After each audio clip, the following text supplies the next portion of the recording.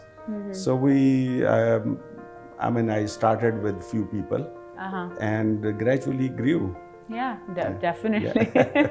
You grew successfully. Just to, let's say to make it more easy for the layman to understand,